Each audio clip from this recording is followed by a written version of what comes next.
If you want to kill a nation, first kill its language. ஒரு தேசத்தை அழிக்க வேண்டும் என்று நீ நினைத்தால், அல்லது ஒரு தேசிய இனத்தை அழிக்க வேண்டும் என்று நினைத்தால், முதலில் அந்த மொழியை அழித்து விடு. மொழி அழிந்தால் அந்த இனம் அழிந்து விடும். இப்போது இருக்கின்ற போலீஸை போல அப்போது இருக்கின்ற போலீஸ் இல்லை. உண்மையிலேயே அடிப்பார்கள் அப்போது இருக்கின்ற போலீஸ். இப்போது இருக்கின்றவர்கள் அடிப்பதை போல் நடிக்கிறார்கள். இந்த இந்தி எதிர்ப்பு என்பது 60-70 ஆண்டுகளுக்கு முன்பு துவங்கியது. இன்றும் முடிந்து விட்டதா என்றால் இல்லை, முடியவில்லை. தலைமுறையாக இது தொடர்ந்து கொண்டே இருக்கும். நான் இந்தி எதிர்ப்பில் கலந்து கொண்டேன், என்னுடைய மகன் கலந்து கொள்கிறான், என்னுடைய பேரனும் கலந்து கொள்வான். இந்தியா என்று ஒரு நாடு இருக்கின்ற வரை இந்தியை அவர்கள் திணித்துக் கொண்டே இருப்பார்கள். இந்தி வெறி பிடித்தவர்கள் அமைச்சர்களிலும் இருக்கிறார்கள். மிகப்பெரிய அளவிற்கு அமைச்சரவையில், மத்திய அமைச்சரவையிலும் இருக்கிறார்கள். அவர்களை யாரும் திருத்த முடியாது என்பதற்கு இதெல்லாம் தகுந்த உதாரணங்களாக இருக்கும் என்று நான் நம்புகிறேன். மத்தியிலே இருக்கின்ற அந்த ஆட்சியாளர்களுக்கு எது சொன்னாலும் மண்டையில் ஏறாது. இப்போது இருக்கின்ற பிஜேபி இருந்தாலும் மொழியை திணிப்பார்கள். எந்த சர்க்கார் வந்தாலும் மொழியை தான் திணிப்பார்கள். அதிலே அவர்கள் பின்வாங்கவே மாட்டார். யாராக இருந்தாலும் பின்வாங்கவே மாட்டார். நாமும் அப்படித்தான். யார் மத்தியிலே ஆளுகிறார்கள் என்பது பிரச்சனை அல்ல, நமக்கு நம்முடைய உரிமையை பாதுகாக்க வேண்டும் என்பதுதான் பிரச்சனை. இங்கு நடைபெற்றுக் கொண்டிருக்கின்ற மொழிப்போர் தியாகிகளுக்கான வீரவணக்க நாள் விழா பொதுக்கூட்டத்தினுடைய தலைவர் வாடிப்பட்டி பேரூர் கழகத்தினுடைய செயலாளர் சகோதரர் மு. பால் பாண்டியன் அவர்களே, சட்டமன்ற உறுப்பினர் அன்பிற்குரிய சகோதரர் வெங்கடேசன் அவர்களே, வெகு விரைவில் இங்கு வருகை தர இருக்கின்ற நம்முடைய மாண்புமிகு வணிக வரி மற்றும் பத்திரப்பதிவுத்துறை அமைச்சர் பி. மூர்த்தி அவர்களே, வடக்கு மாவட்ட கழக நிர்வாகிகளே, பல்வேறு பொறுப்புகளில் இருந்து பணியாற்றி கொண்டிருக்கிற சகோதரர்களே, மாவட்ட கழகத்தினுடைய அவைத்தலைவர் அவர்களே, ஏனைய நண்பர்களே, சகோதரர்களே, உங்கள் அனைவருக்கும் என்னுடைய வணக்கத்தை முதலில் அன்போடு நான் தெரிவித்துக் கொள்கிறேன். இது ஒரு முக்கியமான கூட்டம். திராவிட முன்னேற்ற கழகத்தினுடைய வரலாற்றில் ஆண்டுதோறும் தவறாமல் நடக்கின்ற ஒரு மிக முக்கியமான கூட்டம். இப்போது இந்த பராசக்தி படத்தை நீங்கள் பார்த்திருப்பீர்கள். கிட்டத்தட்ட ஒரு 60 ஆண்டுகளுக்கு முன்னால் நடந்த இந்த மொழிப்போர் சம்பந்தமான விஷயங்களை அந்த படத்தில் கோடிட்டு காட்டியிருப்பார்கள். அது இன்றைக்கு இருக்கின்ற இந்த தலைமுறைக்கு அது மிக மிக தேவையானது என்று கருதப்படுகிறது. பல விஷயங்கள் இதிலே சொல்லப்பட்டிருக்கின்றன. இன்னும் நிறைய விஷயங்கள் இதிலே சொல்லப்படவில்லை. இது எனக்கு எப்படி தெரியும் என்று நீங்கள் கேட்கலாம். அந்த இந்தி எதிர்ப்பு போராட்டம் இல்லை என்றால் நான் எல்லாம் அரசியலுக்கே வந்திருக்க மாட்டேன். 1965ஆம் ஆண்டு நான் SSLC படித்து கொண்டிருந்தேன். இந்த போராட்டத்திற்கான தலைவராக என்னை அவர்கள் அறிவித்தார்கள். நான் தான் இந்த எங்கள் மாவட்டத்தில் மாணவர்களை எல்லாம் தலைமையேற்று அந்த போராட்டத்தில் கலந்து கொள்ள செய்தோம். ராமநாதபுரம் தலைமை ஊரில் இருக்கின்ற அந்த தலைமை தபால் தந்தி அலுவலகம், அந்த அலுவலகத்தில் இருந்த இந்தி எழுத்துக்களை அழிக்க சொல்லி என்னை தான் மேலே ஏற்றிவிட்டார்கள். நான் தான் அதை தார் கையிலே வைத்திருந்தேன், அதை அழித்தேன். இப்போது இருக்கின்ற போலீஸை போல அப்போது இருக்கின்ற போலீஸ் இல்லை. உண்மையிலேயே அடிப்பார்கள் அப்போது இருக்கின்ற போலீஸ். இப்போது இருக்கின்றவர்கள் அடிப்பதை போல் நடிக்கிறார்கள். போலீஸுடைய லத்தி எவ்வளவு பெரிய லத்தி வைத்திருப்பார்கள். அதிலே ஒரு செம்பால் செய்யப்பட்ட ஒரு இது வைத்திருப்பார்கள். ஒரு பூன் வைத்திருப்பார்கள். இந்த மேலே ஏறி அழிக்கின்றவர்களை மட்டும் அவன் என்ன செய்கிறான் என்றால், கம்பை கையில் பிடித்து கொண்டு அந்த பூணால் அடிக்கிறான். இப்போது கூட நீங்கள் பார்த்தால் என்னுடைய காலில் இந்த தழும்பு இன்னும் இருக்கிறது. அடித்து ரத்தம் சொட்ட சொட்ட அடித்து கீழே இந்த ரோட்டில் போடுவதற்கு கல் குவித்திருந்தார்கள். அதில் நாங்கள் தொப்பென்று விழுந்து நாங்கள் கல்லை எடுத்து போலீஸை அடித்து விரட்டி இப்படியெல்லாம் மிகப்பெரிய வரலாறு இந்த இந்திய எதிர்ப்பு போராட்டத்திற்கு உண்டு. இது முதலில் நாம் புரிந்து கொள்ள வேண்டியது, இது இந்திய எதிர்ப்பு போராட்டம் அல்ல, இந்தி திணிப்பை எதிர்க்கின்ற போராட்டம். இந்தியா என்பது ஒரு மிகப்பெரிய நாடு. இது தமிழ்நாடு இருக்கிறது, இங்கே தமிழ் பேசுகிறோம். பக்கத்திலே கேரளா இருக்கிறது, அங்கே மலையாளம் பேசுகிறார்கள். அதற்கு பக்கத்திலே ஆந்திரா இருக்கிறது, அங்கே தெலுங்கு மொழி பேசுகிறார்கள், ஆந்திரம் பேசுகிறார்கள். பெங்களூர் இருக்கிறது, அங்கே ஒரு மொழி பேசுகிறார்கள். வரிசையாக ஒரிசா இருக்கிறது, அதில் ஒடியா மொழி பேசுகிறார்கள். வங்காளம் இருக்கிறது, அதில் வங்காளி மொழி பேசுகிறார்கள். இந்த மக்களெல்லாம் ஒன்று சேர்ந்து இருப்பது தான் இந்தியா என்பது. ஒரு 3 அல்லது 4 மாநிலங்களில் மட்டும்தான் இந்தி பேசப்படுகிறது. காஷ்மீரிலே காஷ்மீரி தான் பேசுகிறார்கள். ஒரு மனிதனுக்கு எப்போது தேவைப்படுகிறதோ அப்போது அந்த மொழியை அவன் கற்றுக்கொள்கிறான். உதாரணமாக நான் சொல்கிறேன், எங்களுடைய மூதாதையர்கள் இங்கிருந்து மலேசியா, சிங்கப்பூர், பர்மா போன்ற நாடுகளுக்கு சென்று பிழைப்பதற்காக போனார்கள். அங்கே போனதற்கு பிறகுதான் அந்த மலையா மொழியை கற்றுக்கொண்டார்கள். இங்கிருந்து அந்த மொழியை கற்றுக்கொண்டு யாரும் போவதில்லை. அதை நீங்கள் முதலில் புரிந்து கொள்ள வேண்டும். இன்னும் உங்களுக்கு விளக்கமாக சொல்ல வேண்டுமானால், எங்கள் ராமேஸ்வரத்தில் இருக்கிற ரிக்ஷா ஓட்டுகின்றவன் அல்லது இந்த மிதிவண்டி ஓட்டுகின்றவன் இந்தியாவில் இருக்கின்ற அனைத்து பாஷைகளையும் பேசுவான். அவனுக்கு எல்லா பாஷையும் தெரியும். இந்த அனைத்து பாஷைகளையும் பேசுகின்ற திறமை அவனிடம் இருந்தால்தான் அவனுக்கு பணம் கிடைக்கும், வருமானம் வரும், அவனால் பிழைப்பு நடத்த முடியும். எந்த மாநிலத்தைச் சேர்ந்தவர் இங்கு வருகிறார் என்பதை அறிந்து கொண்டு அந்த மாநில பாஷையிலே அவன் பேசி அவர்களை அப்படியே இழுத்து கொண்டு போய் கோயிலுக்குள் கொண்டு போய் உள்ளே கோயில் பிரசாதமெல்லாம் வாங்கி கொடுத்து ராமநாத சுவாமி கும்பிட செய்து எல்லாம் பண்ணி அவனுக்குரிய பணம் வருமானம் அவனுக்கு வரும். இந்த பாஷை அவனுக்கு தெரியவில்லை என்றால் அந்த அங்கிருந்து வருகின்ற அந்த யாத்ரீகர்களை இவனால் கவர முடியாது. அவனுக்கு ஒரு தேவை வருகிறது. அந்த தேவை வருகிற போது இந்தியாவில் இருக்கிற எல்லா பாஷையும் பேசுகின்ற அளவிற்கு அவன் அந்த சக்தியை பெறுகிறான். அதைத்தான் நாங்கள் திரும்பி திரும்பி சொல்கிறோம். இந்தியை படிக்க வேண்டாம் நாங்கள் சொல்லவில்லை. திமுகவின் கொள்கை அது அல்ல. இந்தியை எங்கள் மீது திணிக்க வேண்டாம் என்பதுதான் எங்களுடைய கொள்கை. நான் நாடாளுமன்ற உறுப்பினராக இருந்தேன். நாடாளுமன்றத்தினுடைய மிகப்பெரிய கமிட்டியிலெல்லாம் நான் இருந்தேன், உறுப்பினராக இருந்தேன். எனக்கு ஒரு முறை அங்கிருந்து ஒரு தபால் வந்தது. அது என்னுடைய to address Hindi, from address Hindi, உள்ளே இருக்கிற செய்திகள் எல்லாம் இந்தி. அந்த போஸ்ட்மேன் இந்தியில் வந்தால் எனக்குத்தான் வரும் என்று அவனாக யூகித்து கொண்டு என் வீட்டில் இந்த கடிதத்தை கொண்டு வந்து கொடுத்து விட்டான். நான் இங்கிருந்து டெல்லிக்கு எழுதினேன். எனக்கு இந்தி தெரியாது, இந்தி கற்றுக்கொள்ள வேண்டும் என்ற அவசியம் எனக்கு இல்லை. நான் தமிழ்நாட்டிலிருந்து வருகிறேன். தமிழ் தெரியும், உங்களுக்கு அது பிடிக்காது. ஆங்கிலம் தெரியும், அதுதான் இணைப்பு மொழி. எங்கள் போன்ற மாநிலங்களில் எங்களுக்கு இணைப்பு மொழி என்பது ஆங்கிலம்தான். நீங்கள் ஆங்கிலத்தில் எழுதாமல் இந்தியில் இப்படி கடிதம் எழுதினால்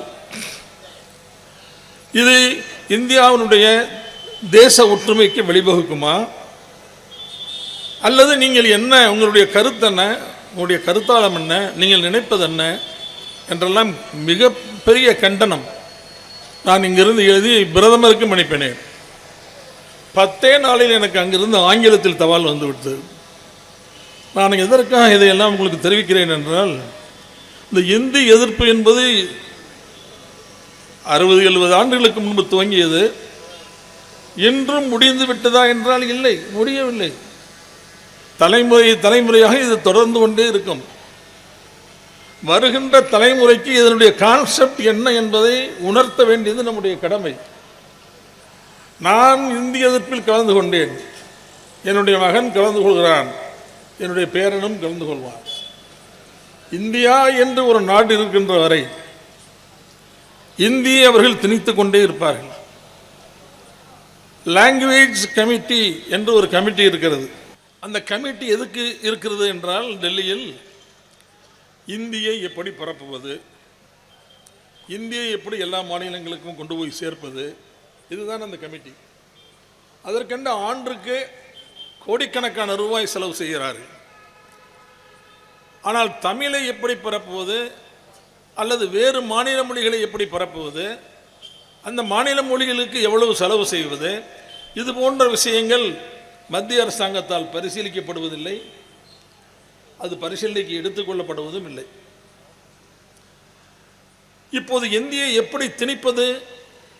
முன்னாலே நாங்கள் சிறுவர்களாக பள்ளிக்கூடத்தில் படிக்கிற காலத்தில் எப்படி திணித்தார்கள்?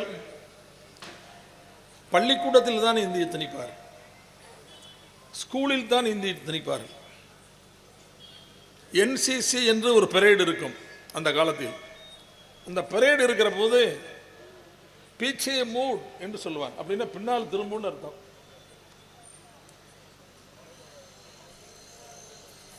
Left turn, right turn, left about turn, right about turn என்று சொல்வதற்கு இந்தியில் தான் எங்களுக்கு சொல்லி தந்தார்கள். ஏற்கனவே இந்திய எதிர்ப்பு போராட்டத்திற்கு பிறகு பேரறிஞர் அண்ணா அவர்கள் ஆட்சிக்கு வந்ததற்கு பிறகு அவைகளை எல்லாம் திரும்ப பெற்று அதற்கு ஆங்கில வார்த்தைகளை சொன்னார். ஆக பள்ளிக்கூடத்திலிருந்து தான் அந்த இந்தியை துவக்க வேண்டும் என்ற அவர்களுடைய திட்டம் அந்த காலத்திலே இருந்தது. அதைத்தான் நம்முடைய மிகப்பெரிய அறிஞர் இங்கர்சால் சொல்கிறார், if you want to kill a nation, first kill its language. ஒரு தேசத்தை அழிக்க வேண்டும் என்று நீ நினைத்தால் அல்லது ஒரு தேசிய இனத்தை அழிக்க வேண்டும் என்று நினைத்தால் முதலில் அந்த மொழியை அழித்து விடு. மொழி அழிந்தால் அந்த இனம் அழிந்துவிடும். அந்த மொழியை நீ அழித்து அந்த மொழியை படிக்கின்றவர்கள் எல்லாம் இனிமேல் வரமாட்டார்கள் என்கிற சூழ்நிலையை உருவாக்கினால் ஒரு இனம் அழிந்துவிடும். எனவே நீங்கள் இந்தியை படித்தால்தான், ஆங்கிலத்தை படித்தால்தான் நம்மாலே வெளிநாடுகளுக்கு செல்ல முடியும், மிகப்பெரிய இடங்களிலெல்லாம் பெரிய கல்வியெல்லாம் கற்றுக்கொள்ள முடியும் என்று நீங்கள் கருதுவீர்களே, ஆனால் அது முற்றிலும் தவறு. உங்களுக்கு நான் ஒரு சின்ன கேள்வியை வைக்கிறேன். திருவள்ளுவர் எந்த பல்கலைக்கழகத்தில் படித்தார்? கம்பன் எந்த பல்கலைக்கழகத்தில் படித்தான்? பாரதி எந்த பல்கலைக்கழகத்தில் படித்தான்? இவர்கள் எல்லாம் எழுதிய நூல்கள் இன்று திருக்குறள் மட்டும் 90 பேர் திருக்குறளை ஆங்கிலத்தில் மொழிபெயர்த்திருக்கிறார். 90 ஆசிரியர்கள் மொழிபெயர்த்து பிரெஞ்சிலும் ஆங்கிலத்திலும் அது மொழிபெயர்க்கப்பட்டிருக்கிறது. அதை போல கம்பன் எழுதிய கம்பராமாயணம் பல நூல்களிலே மொழிபெயர்க்கப்பட்டிருக்கின்றன. அதை போல வள்ளுவரும் கம்பனும் காளிதாசனும் அவர்கள் பிறந்த மொழியில்தான் அவருடைய இலக்கியத்தை எழுதினார்கள். ஏனென்றால் ஒரு மனிதன் தன்னுடைய முழுமையான எண்ணங்களை தான் படித்த தாய்மொழியில் தான் வெளியே கொண்டு வர முடியும், மிகச் சரியாக சொல்ல முடியும். இன்னொரு மொழியில் மிகச் சரியாக சொல்ல முடியாது. எனவேதான் தாய்மொழி என்பது மிக மிக முக்கியம். வேண்டுமானால் எத்தனை மொழிகளை வேண்டுமானாலும் நாம் படித்துக் கொள்ளலாம். அந்த மொழிகளை படித்துக் கொள்வதற்கு வாய்ப்பு இருக்கிறது, வசதி இருக்கிறது, தேவைக்கேற்ப நாம் படித்துக் கொள்ளலாம். எனவேதான் ஒவ்வொரு ஆண்டும் இந்த மொழிப்போர் தியாகிகளுக்கு சின்னச்சாமி, சிவலிங்கம், கீரனூர் முத்து, விராலிமலை சண்முகம், சிவகங்கை ராஜேந்திரன் இவர்களெல்லாம் துப்பாக்கி குண்டுகளுக்கு இரையான மிகப்பெரிய தீரர்கள், வீரர்கள். தாளமுத்து நடராஜன், இந்த 2 பேரும் சிறைச்சாலையிலேயே செத்து போனார்கள். தாளமுத்து சிறைச்சாலையை வைத்தார்கள். நடராஜனும் தாளமுத்தும் 15 நாள் இடைவெளியில் சிறைச்சாலையில் இறந்து போனார்கள். அவர்களுடைய ஞாபகார்த்தத்தை இந்த வருங்கால சந்ததியருக்கு தெரிவிக்க வேண்டும் என்றுதான் எக்மூரில் நீங்கள் பாருங்கள், தாளமுத்து நடராஜன் மாளிகை என்று ஒரு மாளிகை. டாக்டர் கலைஞர் அவர்கள் அந்த பெயரை வைத்து அதை திறந்து வைத்தார். மொழிப்பூரில் கீழே இருக்கின்ற மாணவர்களை சந்தித்து அவர்களோடு பேசி, இப்படி சின்ன சின்ன குழுக்களாக வைத்து பேசி அவர்களை ஆர்ப்பாட்டத்திற்கும் போராட்டத்திற்கும் தயாரித்த மிகப்பெரிய பொறுப்பை பேரறிஞர் அண்ணா அவர்கள் கலைஞர் அவர்களிடம்தான் ஒப்படைத்தார்கள். அவர்தான் இந்த வேலைகளை எல்லாம் செய்தார். எங்கெங்கு போராட்டம் நடத்த வேண்டும், எப்படி நடத்த வேண்டும், எப்படி அதெல்லாம் நடந்து இருக்க வேண்டும் என்றெல்லாம் அவர்தான் இதையெல்லாம் செய்தார்கள். நான் எதற்காக சொல்கிறேன் என்றால், இந்த உலகத்தின் மிகப்பெரிய தலைவர்கள் மார்ஷல் டிட்டோ, அவர் ஆங்கிலம் படிக்கவில்லை, அவருடைய சொந்த மொழியில் தான் படித்தார். மாசேத்துங், அவர் ஆங்கிலம் படித்தவர் இல்லை, அவருடைய மொழியில் தான் அவர் படித்தார். அதே போல நம்முடைய சீனாவிலே மசூத், இந்தியாவிலே அப்துல் கலாம் ஆசாத், அவரும் ஆங்கிலம் படிக்கவில்லை. பெருந்தலைவர் காமராஜர், 3 பிரதமர்களை உருவாக்கிய மிகப்பெரிய தலைவர். சொத்து சுகம் நாடார், சொந்தம் தனை நாடார், பொன்னென்றும் நாடார், பொருளென்றும் நாடார், தனக்கு பிறந்த நாடொன்றே நாடி வேறு எதையும் நாடாத நாடாரை நான் நாடினேன் என்று கவியரசர் கண்ணதாசன் காமராஜர் அவர்களை பற்றி பாடுகிறார். அதை போல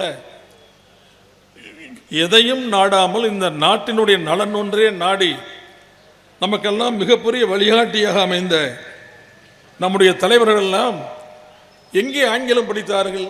அவர்கள் எல்லாம் சோபிக்கவில்லையா? ரஷ்யாவுக்கு பெருந்தலைவர் காமராஜர் சென்று திரும்பவில்லையா? மிகப்பெரிய கிழக்கிந்திய நாடுகளுக்கெல்லாம், கிழக்காசிய நாடுகளுக்கெல்லாம் காமராஜர் அவர்கள் சென்று வரவில்லையா? அந்த மொழியை படித்து கொண்டா போனார்? இல்லை. அதை நான் ஏற்கனவே துவக்கத்திலேயே சொன்னேன். ஒரு மொழி படிக்க வேண்டிய தேவை ஒரு மனிதனுக்கு ஏற்படுகிற போது அவன் படித்துக் கொள்வான். எனவே அதை நாம் வற்புறுத்த வேண்டிய அவசியம் இல்லை. அதனால தான் நான் சொல்கிறேன், ஒரு மொழி தலைசிற, அதுவும் நம்முடைய தமிழ் மொழி. நான் ஒரு கேள்வியை உங்கள் முன்னால் வைக்கிறேன். தமிழ் மொழி இந்தியாவினுடைய மாநிலங்களில் ஒரு மாநிலத்தில் மொழியாக இருக்கிறது, சரிதானா? இந்தியாவில் நிறைய மொழிகள் இருக்கின்றன. இந்தியாவுக்கு அடுத்து, இந்தியாவை கடந்து 3 நாடுகளில் தமிழ் மொழி ஆட்சி மொழியாக இருக்கிறது. உங்களுக்கு யாருக்காவது தெரியுமா? 3 நாடுகளில் ஆட்சி மொழியாக இருக்கிறது. இலங்கையில் தமிழ் ஆட்சி மொழி, சிங்கப்பூரில் தமிழ் ஆட்சி மொழி, மொரிஷியஸில் தமிழ் ஆட்சி மொழி. இந்த 3 இடங்களில் தமிழ் ஆட்சி மொழியாக இருக்கிறது. ஒன்றை புரிந்து கொள்ள வேண்டும், மொழியை இவர்கள் திணிப்பதால் தான் இந்த நாட்டில், நம்முடைய நாட்டில் குழப்பம், பிரச்சனைகள் எல்லாம் வருகின்றன. ஆனால் சிங்கப்பூரில் எல்லா மொழிகளுக்கும் சம அந்தஸ்து தருவதால் தான் சிங்கப்பூர் ஒற்றுமையாக இருக்கிறது. அதற்கும் நமக்கும் இருக்கின்ற வேறுபாட்டை நீங்கள் உணர வேண்டும். சிங்கப்பூரில் தமிழ் மொழி, மலாய் மொழி, சீன மொழி, இந்த 3 மொழிக்கும் தகுதியான உரிமை வழங்கப்படுகின்றது. 3 மொழிக்கும் தகுதியான உரிமை வழங்கப்படுவதால் இன்று வரை மொழி பிரச்சனை என்பது சிங்கப்பூரில் வரவே இல்லை. நீங்கள், நாம் இந்தியா சுதந்திரம் அடைந்த போது பாகிஸ்தான் பிரிந்தது. கொஞ்ச நாள் கழித்து பாகிஸ்தானுக்கும் வங்காளதேசத்திற்கும் போர் வந்தது. அந்த போர் எதனால் வந்தது? யாருக்காவது கொஞ்சம் யோசித்து பாருங்கள். வங்காளதேசத்தில் ஷேக் முஜிபுர் ரஹ்மான் என்ற ஒரு தலைவர் உருவானார். அவர் தலைமையில் மிகப்பெரிய அளவில் போராட்டம் நடந்தது. அந்த போராட்டம் நடந்து பாகிஸ்தான் இராணுவமே அவர்களை சுட்டது. அது எதனால் வந்தது அந்த போர் என்றால் மொழிதான் காரணம். வங்காளதேசத்தில் உள்ளவர்களும் முஸ்லீம்கள் தான், 100க்கு 100 90% முஸ்லீம்கள் தான். பாகிஸ்தானில் உள்ளவர்களும் முஸ்லீம்கள் தான். ஆனால் பாகிஸ்தானில் உள்ளவர்கள் எங்களுடைய மொழியைத்தான் நீங்கள் படிக்க வேண்டும், அரேபிய மொழியைத்தான் நீங்கள் படிக்க வேண்டும், அதுதான் ஆட்சி மொழி என்று அவர்கள் அந்த ஆட்சி மொழியை திணித்த காரணத்தால் வங்காளதேசத்தில் இருக்கின்றவர்கள் முடியவே முடியாது, எங்கள் மொழி அரேபிய மொழி அல்ல, even though we are Muslims, நாங்கள் முஸ்லிம்களாக இருந்த போதும் எங்களுடைய மொழி வங்க மொழி, இந்த மொழியை நாங்கள் விட்டு கொடுக்க மாட்டோம், அதுதான் எங்கள் தாய்மொழி, நீ சொல்லுகின்ற அரேபிய மொழி எங்களால் கற்றுக்கொள்ள முடியாது என்றுதான் போரே, சண்டே. அதுதான் அவர்கள் அங்கிருந்து துப்பாக்கியால் சுட்டுக் கொண்டே வந்தார்கள். இவர்களால் தாக்கு பிடிக்க முடியவில்லை. உடனடியாக இந்திரா காந்தி அவர்களிடம் இவர்கள் சொல்லி எப்படியாவது எங்களை நீங்கள் காப்பாற்ற வேண்டும் என்று கேட்டுக்கொண்டதற்கு பிறகுதான் இந்திரா காந்தி அவர்கள் முக்தி வாகினி என்ற படையை, நம்முடைய இந்திய படையை அனுப்பி பாகிஸ்தான் வீரர்களை விரட்டி அடித்து, அதற்கு பிறகுதான் வங்காளதேசம் என்ற ஒரு நாடே உருவானது. இந்த நாடு உருவானதற்கு காரணம் என்னவென்றால் மொழிதான், வேறு எதுவும் இல்லை. எனவே நாம் இதிலே கவனத்தில் வைத்துக் கொள்ள வேண்டும். மத்தியிலே இருக்கின்ற அந்த ஆட்சியாளர்களுக்கு எது சொன்னாலும் மண்டையில் ஏறாது. இப்போது இருக்கின்ற பிஜேபி இருந்தாலும் மொழியை திணிப்பார்கள், வேறு எந்த சர்க்கார் வந்தாலும் மொழியை தான் திணிப்பார்கள். அதிலே அவர்கள் பின்வாங்கவே மாட்டார்கள். யாராக இருந்தாலும் பின்வாங்கவே மாட்டார். நாமும் அப்படித்தான். யார் மத்தியிலே ஆளுகிறார்கள் என்பது பிரச்சனை அல்ல, நமக்கு நம்முடைய உரிமையை பாதுகாக்க வேண்டும் என்பதுதான் பிரச்சனை. அதிலிருந்து நாம் பெறலாமல் நம்முடைய எதிர்கால சந்ததியினரை மிகச் சிறப்பாக கொண்டு போக வேண்டும் என்பதுதான் நம்முடைய ஆசை என்பதை நான் இங்கு தெரிவித்துக் கொள்ள விரும்புகிறேன். மொழிக்கு பல சிறப்புகள் உண்டு. ஆங்கிலத்துக்கு என்ன சிறப்பு இருக்குன்னு எனக்கு தெரியும். இந்த உலகத்தில் அதிகமான மக்கள் பேசுகிற மொழி ஆங்கிலம்தான். ஆங்கில இலக்கியம்தான் சிறந்தது என்று எல்லோரும் சொல்கிறார்கள். அந்த ஆங்கிலத்தை நாம் எடுத்துக்கொள்வோம் ஒரு உதாரணத்திற்காக. அந்த ஆங்கிலத்தை நம்முடைய தமிழ் மொழியோடு ஒப்பிட்டு பார்ப்போம். இதில் எந்த மொழி சிறந்தது என்று பார்த்தால் இந்த உலகத்தில் தலை சிறந்த மொழி எது என்பதை நாம் எளிதில் புரிந்து கொள்ள முடியும். அதனால் நான் ஆங்கிலத்தை எடுத்துக்கொள்கிறேன். ஆங்கிலத்தை தமிழோடு கொஞ்சம் ஒப்பிட்டு பாருங்கள். நான் கேட்கிற கேள்விக்கு நீங்கள் மனதுக்குள்ளேயே பதில் சொன்னால் போதும். தமிழில் ஆனா இருக்கிறது, ஆவண்ணாவும் இருக்கிறது, ஈனா இருக்கிறது, ஈயன்னா இருக்கிறது, ஊனா இருக்கிறது, ஊவண்ணா இருக்கிறா இல்லையா? இருக்கு. இப்போது என்னுடைய கேள்வி, ஆங்கிலத்தில் ஏ ஆனா, ஆவண்ணாவுக்கு என்ன ஆங்கிலத்தில் சொல்லுங்க பார்க்கலாம்? ஏதான். ஆக குறில் நெடில் இல்லாத மொழி ஆங்கிலம். குறிலும் இல்லை, குறில் நெடில் என்ற அந்த இலக்கணம் இல்லாத மொழி ஆங்கிலம். அதுவே இந்த உலகத்தை ஆட்சி செய்கிறது. ஆதப்பன் என்று பெயரை எழுத வேண்டுமானால் ATHAPPAN ஆதப்பன் என்று தான் எழுத வேண்டும். அதை ஏற்கனவே அறியாத ஒருவர் அந்த பெயரை வாசிக்க வேண்டுமென்றால் அதப்பன் என்றும் வாசிக்கலாம். அது தவறில்லை. ஏனென்றால் ஆவண்ணாவுக்கு ஏதான். நான் எல்லாம் என்னுடைய பெயர் அன்வர் ராஜா. நான் என்ன வைத்திருக்கிறேன் என்றால் ராஜாவுக்கு 2 போட்டுங்க, அவ்வளோதான். 2 அது ராவண்ணா. நானா நினைச்சு நானா போட்டிருக்கேன், அவ்வளோதான். நீங்கள் குறிலும் நெடிலும் வித்தியாசமில்லாத மொழி ஆங்கிலம். அந்த மொழி மிகப்பெரிய மொழி. உலகம் முழுவதும் பின்பற்றுகின்ற, அதிகமான பேர் பின்பற்றுகின்ற அந்த மொழி. அந்த மொழியில் குறிலும் இல்லை நெடிலும் இல்லை என்றால் அது என்ன மொழியா என்பதை தயவு செய்து நீங்கள் எண்ணி பார்க்க வேண்டும்.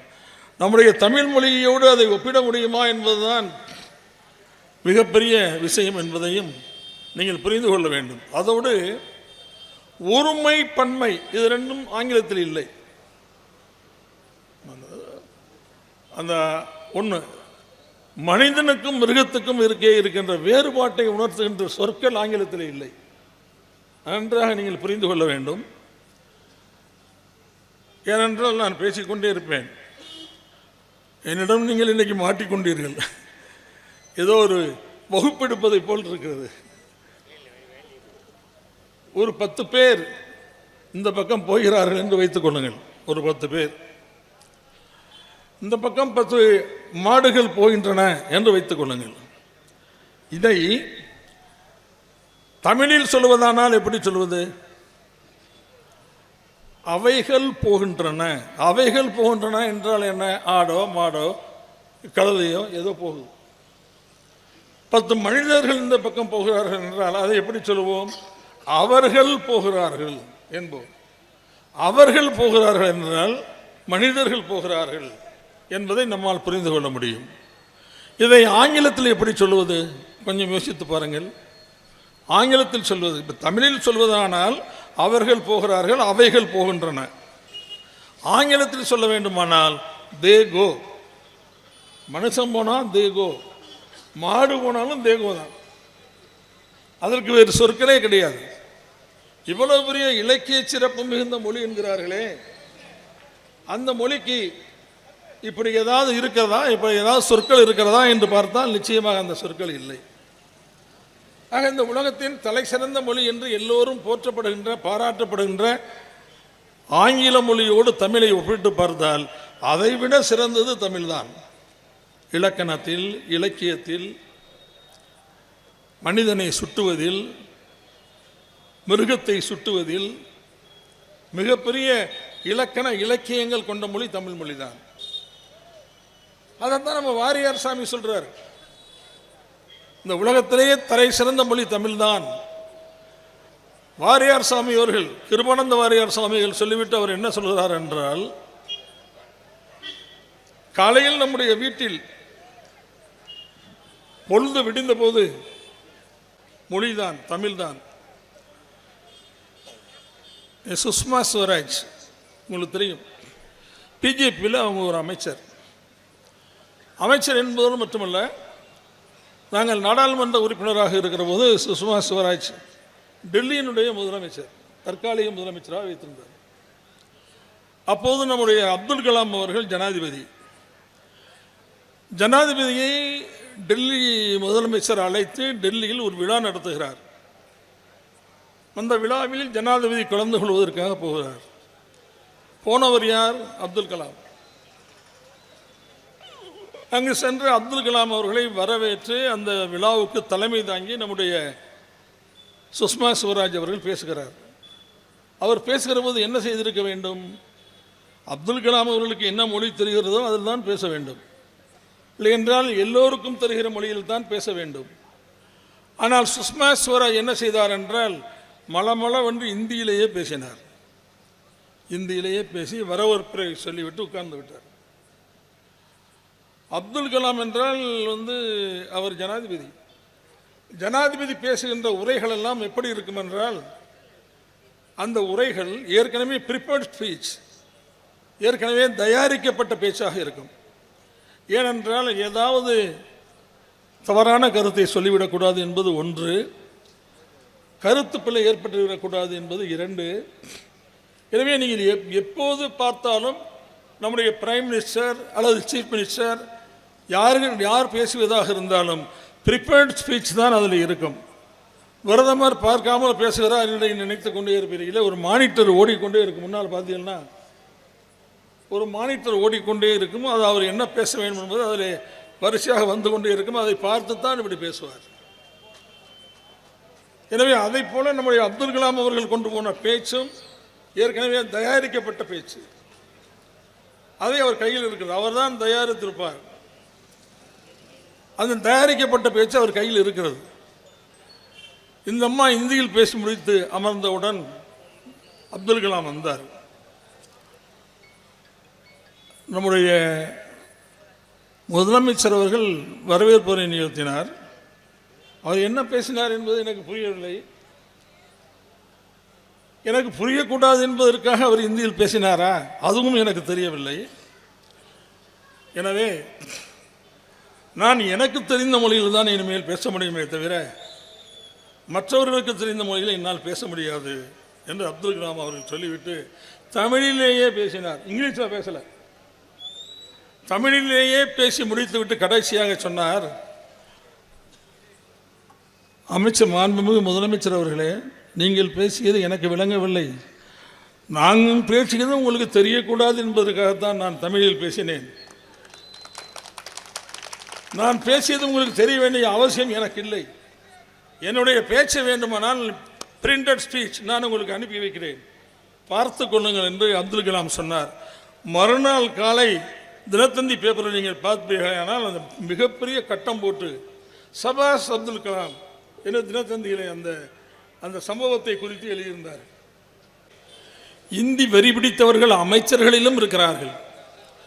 மிகப்பெரிய அளவிற்கு அமைச்சரவையில் மத்திய அமைச்சரவையிலும் இருக்கிறார்கள். அவர்களை யாரும் திருத்த முடியாது என்பதற்கு இதெல்லாம் தகுந்த உதாரணங்களாக இருக்கும் என்று நான் நம்புகிறேன்.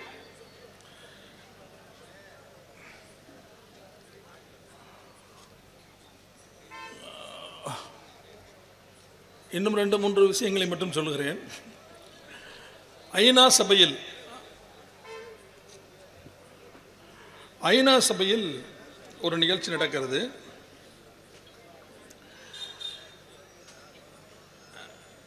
அந்த நிகழ்ச்சியில் பேசுகின்ற ஒருவர் கேட்கிறார், காந்தியடிகளிடம் கேட்கிறார்,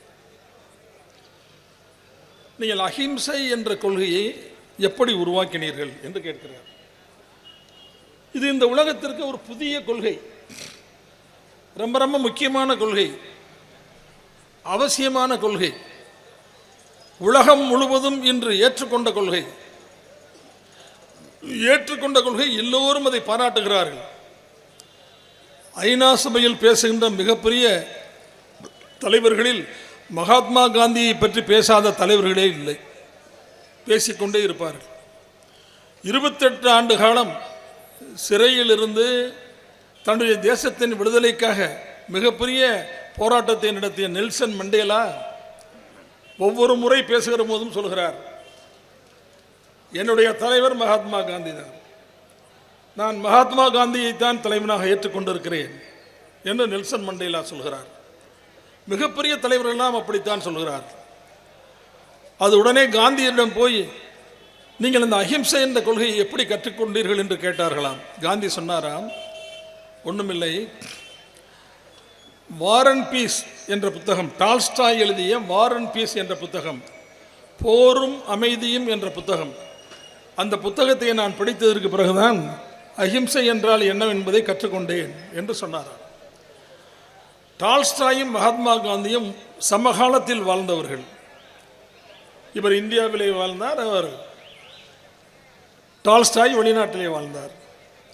உடனே இவர்கள் எல்லாம் என்ன செய்தார்கள், நேரடியாக டால்ஸ்டாயிடம் சென்று, என்ன மகாத்மா காந்தியடிகள் உங்களுடைய புத்தகத்தை படித்ததற்கு பிறகுதான் அஹிம்சை என்ற கொள்கையை நான் கற்றுக்கொண்டேன் என்று சொல்கிறாரே, அப்படி உங்களுடைய புத்தகத்தில் என்ன இருக்கிறது என்று கேட்டார்களாம்.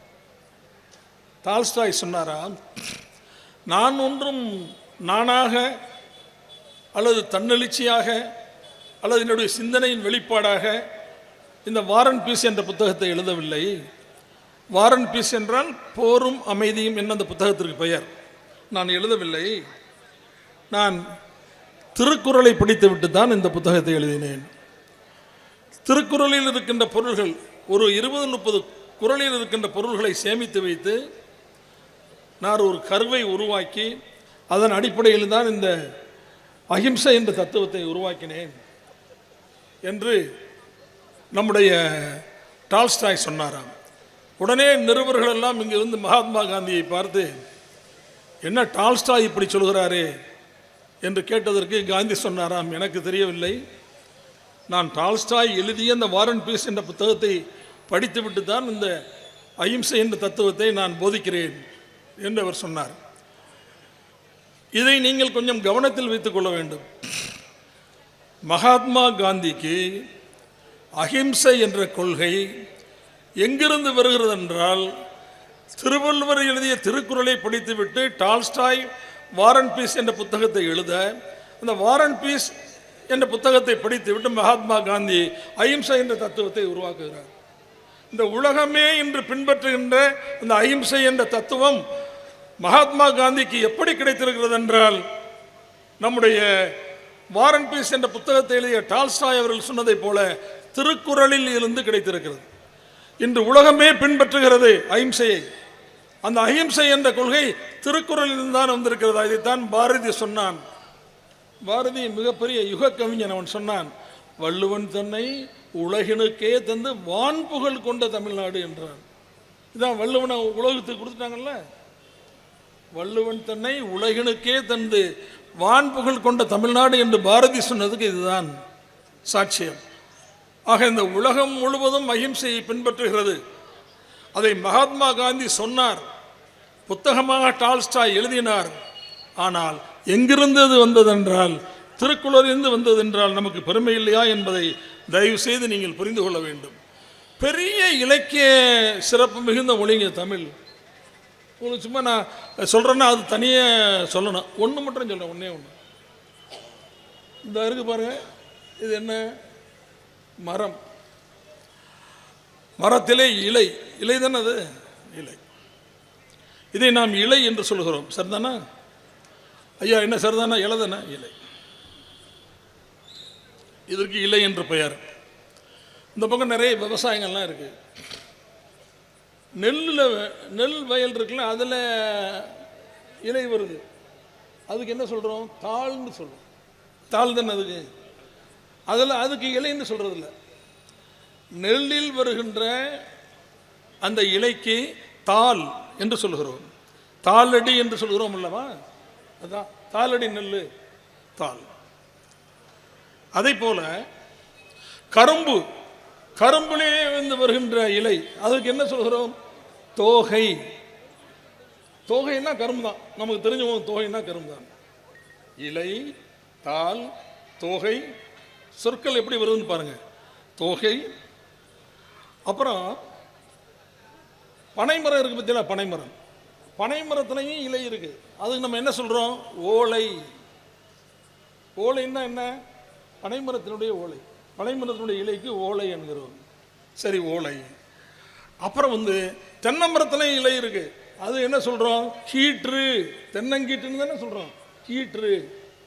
ஆக இலை என்கின்ற ஒரு சொல் எப்படியெல்லாம் இடத்திற்கு தகுந்தவாறு விரிந்து பொருளை நமக்கு தருகிறது. கீற்றுனா தென்னமரம் தான், ஓலைனா பனைமரம் தான், இலைனா வேப்ப மரம் தான். இப்படி என்று நமக்கு உணர்த்துகின்ற அந்த சொல் வளம் இருக்கிறது, அது தமிழில் தான் இருக்கிறது நண்பர்களே. அது நம்முடைய தாய்மொழியில் தான் இருக்கிறது நண்பர்களே, வேறு எந்த மொழியிலும் இல்லை. அதை நீங்கள் முதலில் புரிந்து கொள்ள வேண்டும்.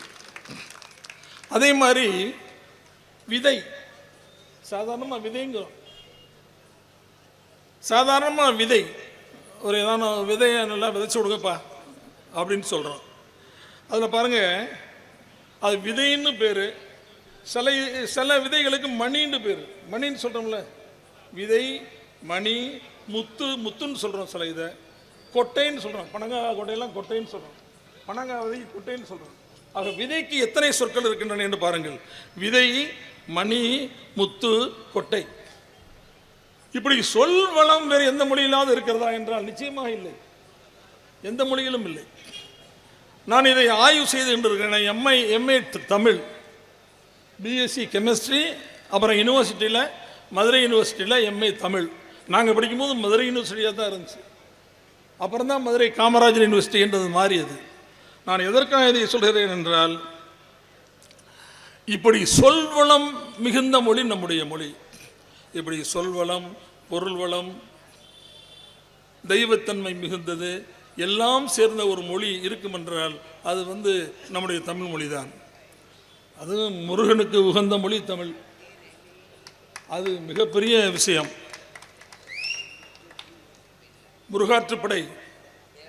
முருகாற்றுப்படையெல்லாம் இப்போ நான் சொன்னேன்னா அசந்து போயிருவீங்க. அதெல்லாம் மிகப்பெரிய விஷயங்கள்.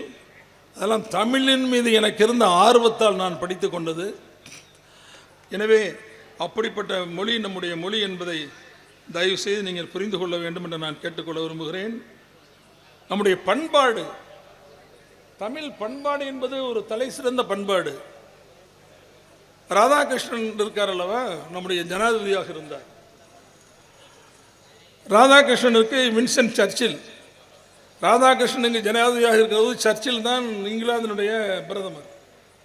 சர்ச்சில் ராதாகிருஷ்ணன் மிகப்பெரிய தத்துவ மேதை. சர்ச்சில் அழைத்து அவருக்கு விருந்து கொடுத்தாராம் ராதாகிருஷ்ணனுக்கு.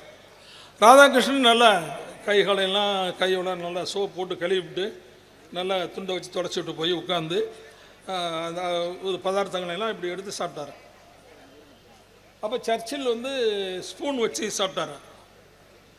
சாப்பிடும்போது ஐயோ, சர்ச்சில் சொன்னாரா ராதாகிருஷ்ணனை பார்த்து, என்னையா நாகரிகம், உங்கள் நாகரிகம், உங்களுக்கு நாகரிகம் தெரியாது, ஒரு பண்பாடும் தெரியாது, அப்படி போட்டு கையை போட்டு பிசைறியா, ஸ்பூனில் சாப்பிட்றோம் அப்படின்னு சொன்னார். ராதாகிருஷ்ணன் அப்படி பார்த்துருக்காரு.